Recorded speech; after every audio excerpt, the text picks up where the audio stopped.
just took us all on a ride. Our staff, our school, our state took us on a ride, and we all wanted to win those last two.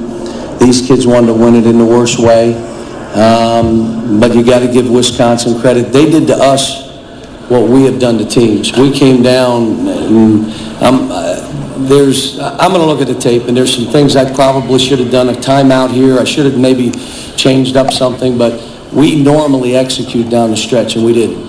And they did. They made plays down there, and we didn't, but can't take away. I know everybody's going to say, this season is historic. Roland Grimes back here on the Roland Grimes show live here with my esteemed colleague, Coach Tanya, and the rest of the crew. We just heard back-to-back recordings from the I only wish, Kentucky and Wisconsin game. The first one you heard was commentary from Jason Williams, and he was talking about how two of the Kentucky players walked off the court at the end of the game and did not shake hands. Really? With the Wisconsin players. As soon as the buzzer went off, they turned and walked off the court and did not shake hands. Did you know that? I didn't know that. Mm-hmm. Now, as a spectator, as a sports enthusiast, as a coach, tell me what that says to you. That's poor sportsmanship. Okay. You know, and yeah, that's wrong. That just shows that you have, to me, no class. No matter how mad you are or whatever, you still are supposed to have sportsmanship and congratulate the other team. Then you go and throw your little tantrum or whatever. And as a coach, they should have reprimanded them. Okay. So, Coach Tanya, I never shook hands with I see Brandon looking at me like, what? I never shook hands. Much as he fussed at y'all? No. I never shook hands with my opponent at the end of a college game. Why? Ever. Why? I don't know. I never shook hands with them, not once. Football is a little different because you don't they do now where they line up and they shake each other's hand. Basketball, they've been doing that for a while. Football, you have this melee of 200 people sometimes on a field. 100 on that side, 100 on my side. And then sometimes you have fans running onto the field, any number of things. But when the game ends, I might be down here at the 7-yard line, and I have to go a mile, and I have to walk like a green mile just to get to the locker room. So unless somebody walked by me and we said, hey, man, good game, you literally had to go seek somebody. I mean, I can understand in that instance. No, but I intentionally didn't seek anybody to shake their hands. Okay. Now, that doesn't seem like my character, right? No, it doesn't. No, but I never wanted to shake hands. In 4 years, I never shook hands. The only time I actually shook somebody's hand is when it was someone that I knew from high school that was playing. And I think I shook hands at the end of my last college game, the Cherry Bowl. We played Maryland. But, of course, once again, it was Maryland. So I knew a lot of the guys. A lot of people. Now, would you have reprimanded me if you knew that I wasn't shaking hands with the opponents? Okay. Tell the truth. And probably, but I can see in football, I can give a little leeway in football, like you said, because it's so many people that are out there and what you have to go through. But in a basketball game, where you see everyone lining up to do that, then you should. Okay, so here's the difference. The two guys that they're referring to from Kentucky, Cauley Stein and Harrison, shook hands with every opponent after they won. They didn't shake hands. So that shows that you're a sore loser. Well, everybody's a sore loser for the most part at that level. So I'm not going to say that I have an issue with them being sore losers. Not me. And I don't have a problem with them saying I'm a sore loser. But whether I won or lost, I didn't shake hands. So you didn't discriminate? No, not at all. Only if I knew you, and then I shake your hand. But when the game ended, I never wanted to shake hands whether we won or whether we lost with my opponent. Brandon, what goes through your head when I tell you that? And you can put it on me. I'm a big boy. I can take it. So when you tell me it doesn't matter, whether it's defeat or it's victory, I wouldn't take that in a negative way. I might just say that might just be your football persona, That might just be your attitude when you're on the field, You're just in your own zone.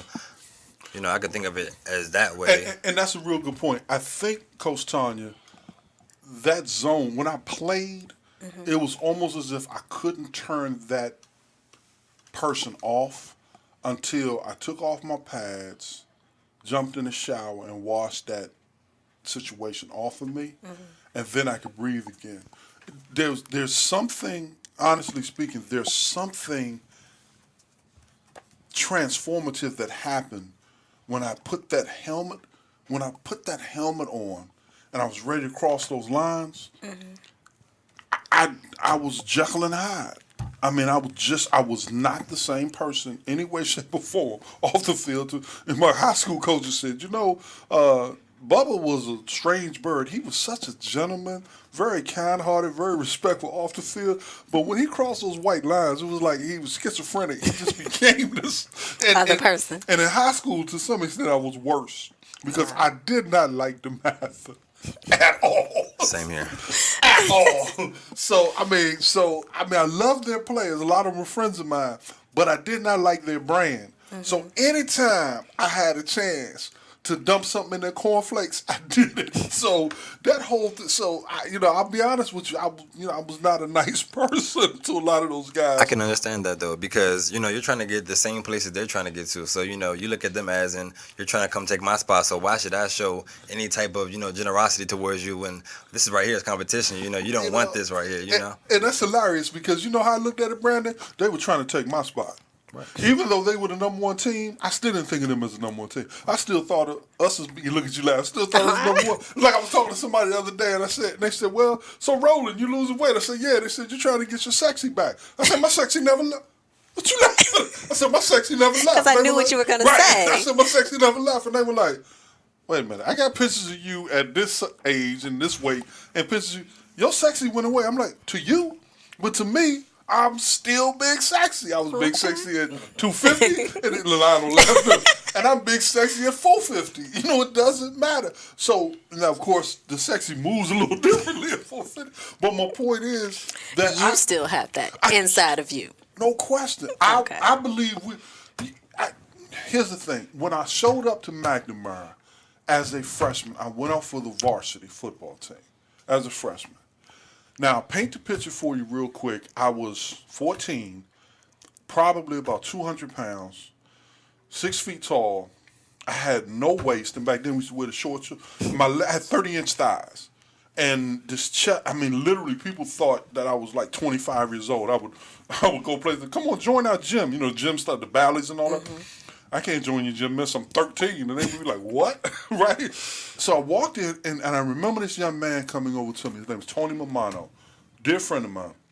And he walked over to me. He said, man, what's your name? I told him my name. He said, what year are you? I said, I'm a freshman. And he said, dude, we're going to win a championship before we leave. I said, yeah, I know. That's what I'm here for. I didn't, I look back now and I said, man, I must have been ego tripping to the nines. It didn't even dawn on you what you did. It didn't dawn on me. I didn't have any, even when, it just never dawned on me that I could lose a play, let alone a game. I just didn't know how. Now, what happens is once that game is over, now reality sets in and you realize you got your butt kicked. So now you have to figure out what to do with that. These guys from Kentucky, and I will give you an example. You ready? This is deep. I'm saying it's deep because I'm saying it, but I'm saying this is deep. When I was at McNamara High School, we played the math of my sophomore year, and they beat us. They went on to the championship, and they lost to Carl in the championship my sophomore year. The guys who were juniors and seniors on that DeMatha team, the juniors on that DeMatha team, had never lost a game in basketball or football in 3 years. It was the first time they'd ever tasted defeat. And these guys had only tasted defeat twice, and that was when they lost to Carl in the championship their junior year, and when they lost to Carl in the championship their senior year. And then by my senior year, they only tasted it 4 times, which was the Carl, O'Connell, and then they lost to us in my senior championship. Now, can you actually imagine not losing a game. Because basketball, they would play sometimes 20, 25 games Right. on a freshman JV level. Here it is, 3 years, and you had never lost a game, basketball court or football field. And then you walk to a situation, championship in front of everybody, and you lose. Now, these guys from Kentucky, some of them won championships at every level. McDonald's All-American superstars. And then they lose this game that they're supposed to win in a season where they're supposed to break these records. Could it very well be that, maybe not that they don't have any class or character, but that it was such a shock to their system that they just didn't know what to do? Is that possible, or am I reaching for something? Am I giving them an excuse? That's a possibility. That's a possibility. But that's where the coach comes in. Go ahead, Brad. I kind of think, they had a very good winning season. And like you said, they were supposed to go on to break the records. And I felt as though they weren't really conditioned that season to losing, so they didn't really know how to act once they did lose, It was always a good attitude at the end of the game because they came up with a victory. So it's like when they lost to a team that, and, they felt that they should have won, then maybe, they kind of were not used Spazzed to out. it. So Yeah, here's spazzed the out. thing. That press conference is a whole lot different when you lose compared to when you win. I remember I used to ask my college coach, Coach, after we lost like 3 straight games, they would always ask me, Coach, have you stopped beating your wife yet? And then he'd look and he said, well, team, how am I supposed to answer that? Like, no, I haven't stopped beating her. Yes, I have. He's like, which way do you answer that, Right. man? I mean, so he would tell us that after every time we lost 2 in a row, he'd say, man, they asked me in the press conference, have you stopped beating your wife? And we'd look at him like, well, what's the answer? He said, what am I supposed to say? Yes, I've stopped beating her, or no, I haven't. I mean, Because you're in trouble either way. Either way, you're in trouble. We have a guest, and I'm going to put him on the spot. My son is in the studio, Oh, hey, son. DeAndre. He's like a grown son. He's like 47 years old. You had him when you were like 6 months old. Yeah. But I'm going to put him on the spot because when he was a senior in high school, his football team did well. Okay. And they won a championship. Really? Have you ever walked off the field at any time in your sports and not shook hands with people? If so, why? Yeah, forget your mama's here. Tell Forget the I'm your truth, boy. mom right now. Yeah. Honestly, for me, it's been plenty of times where I haven't shaken someone's hand, win or lose. So, you didn't even know that, did you? It's that Go on, boy. it's that competitive nature in me, especially if it's a rival. I remember my senior year, we lost to North Point, the last game of the regular season, and right before the playoffs, and I've lost to them 3 out of my 4 years there, and it was just a mess. Nobody wanted to shake hands. Nobody wanted to look at them. We were just ready for the playoffs. We get to the playoffs. We win the championship. We're excited. We want to celebrate with our team. We're not worried about the other team that lost. So, I mean, of course, we have to line up at the 50 and shake hands, but skip 5 people. Oh, hey, you play good. But other than that, yeah, it wasn't in me to shake nobody's hand. That's Okay. all. Now, as a parent, did you realize he wasn't doing that? No, I didn't. So that's not a conversation I had at the dinner table. Oh, no. Excuse me, DeAndre, did your coach ever reprimand you for not shaking every 15th person's hand? No, coach never got on this for that. He was more worried about our performance on the field, not how we shook somebody's hand. But I do want to say, when I used to run track, I did shake hands with almost every person I raced against, except one race, which was the state championship, the 500 meters.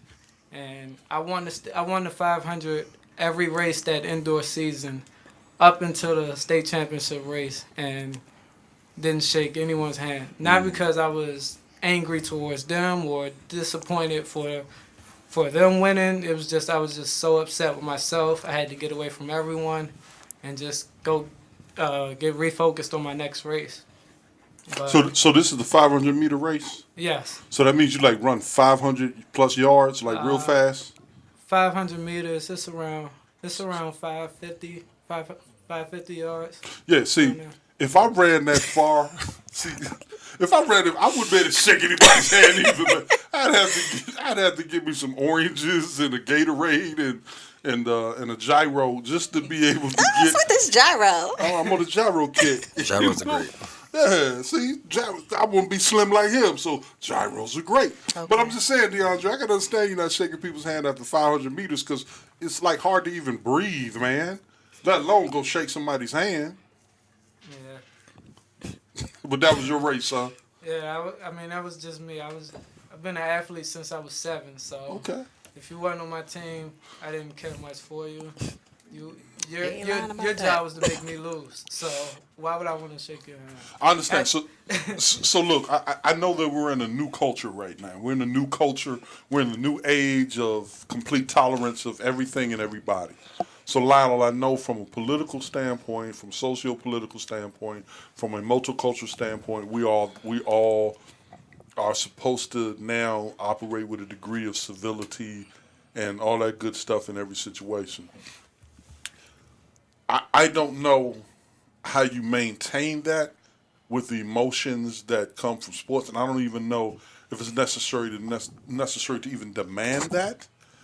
But because you're going to run into situations where physically, emotionally, and mentally someone is just so fired up that even if I shook your hand, I'd want to break your hand because this is what you've been trying to do all game. And sometimes it takes a while just to come down off of that. So is that, I didn't see the press conference or hear it. So is that why the young man made the comment? Well, let's get into that very quickly. There was, I'm going to step out on a limb. I believe there were a plethora of reasons why that young man. I'll be honest with you. I'm watching this thing live, and I see his hand over his mouth, and he utters these words, and the first thing went through my head is, he did not say what I just thought he said, but I knew it, and I froze. And of course, they continued on with the press conference, and I said, "Oh no!" And social media, that's not going to. And within 5 minutes, it was all over the press that this guy had uttered an obscenity and called a Caucasian guy, the N word. And some of the reasons that it came out at that time, and let's dissect it, folks. First is this, and please go back and forth with me on this one. The first reason is because he was one of the guys, I believe, that walked off the court at the end. And I believe that he was so tired of hearing about this guy from the other team and his perception or perspective that the system was going to make him a hero, that it just came. That's one of the reasons why he blurted out the way that he did. What do you think? Okay. Well, I didn't hear it. I didn't look at the clip or anything. So Same here. Okay. Lionel? Any idea what I'm talking about? Yeah, I'm the only one in the room who knew. I saw it and heard it as well. I mean that. I don't know why he would come out his mouth with that. Especially when the guy was Caucasian. So I don't know why he did that. I mean, but he should have been reprimanded. right. Well, I mean, no question that in that case, you get hit with the hammer. There's no Yeah. question about that. I'm getting into why it happened. And the words were not necessarily reflective of anything specifically, other than he was real upset. And when the question came out, it wasn't about the Wisconsin team. It was about this one particular player, Frank Kaminsky. And I understand that. But at the same token, I guess I have to be the devil's advocate, even though I didn't hear the whole thing. But I don't think you Him have to hear the being- whole thing. It was him on national being- platform. and he shouldn't Him have being said an African American Yeah. and saying it to a Caucasian, how would that have come across had the Caucasian said it about the African American? Then everybody's, he's calling us the N-word, this, that, and the other. It just Right. it boils down you to can't you can't do use that. that. But then our culture, not we because I don't, but they glorify that term. and then you get mad if someone else says it. But even though I'm not saying that the coach is saying he was okay with saying it, but probably his little homeboys or whatever didn't think nothing of it. They're like, okay, yeah, he was mad and he used it. It doesn't matter. You shouldn't use it. Period, point blank. So now what happens is that what happens in the locker room showed up over the mic. The bottom line with it is, in the locker room, this is how we talk. DeAndre, if that's not how we talk, you let me know. I'm not Okay. mom right now. Speak Brandon? up. I can definitely say that that's how we talk. That word, the N word, is put into everyday context. In conversations with today's youth, honestly. And we really don't think nothing of it.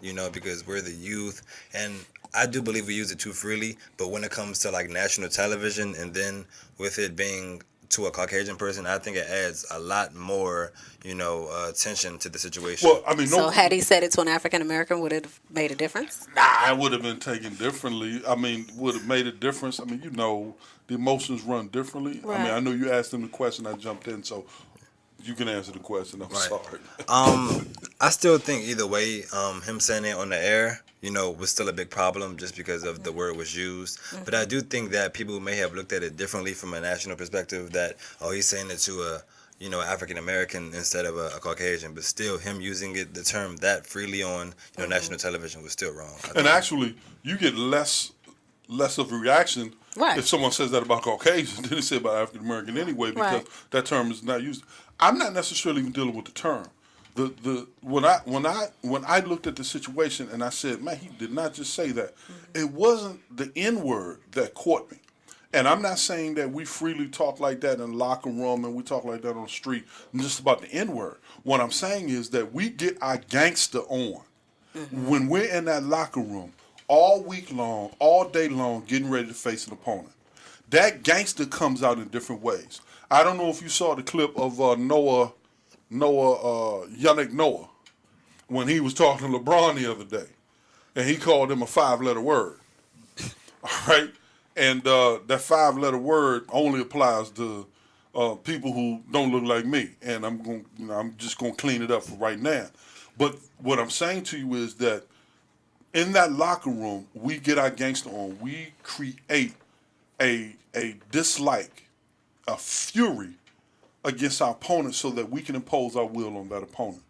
What happens then is when the game is over, somehow we have to bring that down. Right. The biggest thing that happened in that situation is there wasn't an adult in the room who looked at the body language of the players when they sat down or listened to their heartbeat when they walked up and said, hey, Slim, you can't get on the mic right now. You cannot represent us right now. Now, I have been in situations, fortunately, and this is something that I hope anybody and everybody can take away from this, is there are times in which you just don't put a microphone in front of somebody and you don't sit them in front of a microphone. Now, understand, the media, especially dealing with pro athletes, want that. Right. So they're going to try to catch. Matter of fact, nowadays they get you before you even leave the field. So they can get Richard Sherman in before Richard Sherman's mind even processes what happened. They want to get him popping off at the mouth because that plays on. I mean, let's face it. When this thing happens, do you know how much the ratings increase? Because Yes. everybody wants to see the Because everybody's situation. seeing it and looking at it. Everybody wants to get into it. So the thing is, there has to be an adult in the room at that time with these youngsters who's looking at this kid and saying, because as soon as they sat down, I said, oh, this isn't good. They would have been better off if they would have taken all of those players off that platform and just let, that's why I Let the played the coaches. coach's clip, because he's very level-headed. Now, let's flip it. Wisconsin Duke.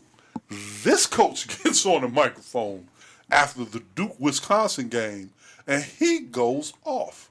Did anybody hear that one? So he's complaining about the referees, and he's complaining about what happened during the course of the game. And then he makes this statement about, oh, well, we don't do like renter players, talking about the one and done. Now, when he beat Kentucky, there was no conversation about it. When they lost to Duke, and you're really only talking about one player on Duke's team who's really one and done, which is Okafor. But they were assassinated by a group of freshmen. So now he's characterizing these literally. Now y'all can say what you want. He's characterizing these coaches who have players who are able to play as freshmen, superstars, and saying that they're robbing the system and robbing everyone else because they're recruiting these kids who can come in and shine their first year and then they're gone, and then Wisconsin is doing it the right way because we're bringing players all the way through their 4 years, and look what they're doing to the game. Oh, he went off. And then after that, he said some other things. Now, here's a situation where he didn't say words like that other guy said because he's a lot more composed. Right. But by the same token, he showed less restraint and composure than Calipari showed after the Kentucky game. This guy got on the mic, and well, you got to see it. He went on the mic, and we were like, no, he didn't. He was talking about the referees. I mean, in so many words, referees cheated against us. Now, But watching that game, I do have to interject. Watching that game, there were so many missed calls down the stretch that actually hurt Wisconsin. The first one was an out-of-bounds play by Duke, which led to a Jahlil Okafor basket, and one. He missed the free throw, but they went up 2. And then later down the stretch, it was out-of-bounds play off of Duke. Everyone's seen it clear as day. And with all this technology that we have nowadays, how come the refs cannot zoom in on the sideline to see that play? And they well, looked and they looked at the rules it. are they can't do it. They looked at it several times. Several They times. replayed In it the from 3 different angles. And I'm thinking this is about to cost Wisconsin. The very next play, they come down and hit a 3, which put them up almost, it was either 5 or 8 at that point. At that point, game's basically Game's over. Okay, so let's back up for a second. Does anybody remember the Wisconsin-Kentucky game? Now, remember when, what was it, no time on the clock? And the guy... So is that like a makeup call? No, what I'm saying is that no, there were situations in both games. The only difference is that it favored the Wisconsin coach. So when he does the press conference after the Kentucky game, everything's cool. Right. It worked against them in the Duke game. Now he does the press conference, and now there's a problem. And see, that's why I say, when the game is over, be the same in season and out of season. If I'm not going to shake your hand, I'm not going to shake your hand. If I'm moody, I'm moody. You know, whatever it is that you are, because especially as a coach, it's a lot tougher for younger players, but especially as a coach, you can't say, well, you know, they went against me. When you look at your team the 2 games before, or the game before that, and you had some calls that the guys from Kentucky were saying, man, y'all cheated. And you're like, well, you know, it was well fought, well played game, 2 great teams. Well, all of a sudden, you know, you're not saying that after the Duke game because you lost the championship. But again, that's a situation where now nobody can grab the head coach from Wisconsin and say, man, you can't get on the microphone right now. But that's a situation where he now has to take a whole different approach to this thing, and he's got to know, you know what? I don't need to do a press conference right now until I process this a little bit differently, because it's much better to not open your mouth and stick your foot in it than to open your mouth, stick your foot in it, and then all of a sudden you have to deal with the repercussions of it. Right. Now, I can sit here and open my mouth and stick my foot in it, and it's okay because I'm not responsible for an entire state of people, a bunch of players, their parents, their children. I don't have that kind of responsibility. If I did, when I was coaching at McNamara. Right. There's certain things you just couldn't say. Right. Matter of fact, you heard me say almost nothing. Right. I mean, you know, just bottom line is because you represent something else. Now, we're going to wrap up, folks, and want to thank you once again for tuning in to the Roland Grimes Show live here on WBGR Sports. We all know what Empire's playing tonight. What's going on tonight? Nothing. It got cold outside, or what? All right. So, look, folks, we know that everybody has sports fatigue after watching the games. We'll be back next week, and we're going to get into some other beautiful stuff as we move into the middle of April now? Man, this year is almost over. Don't say that. Okay. Don't say that. This year is not almost No, over. not yet. Coach Tanya, you want to bid the beautiful people adieu? And thank you, Brandon. And thank you, DeAndre. Coach Tanya, I'm going to let you take us out of here, put you on the spot. Thank Take you us for away. listening to the Roland Bubba Grimes Sports Show on WBGR. Tune in next week. Good night.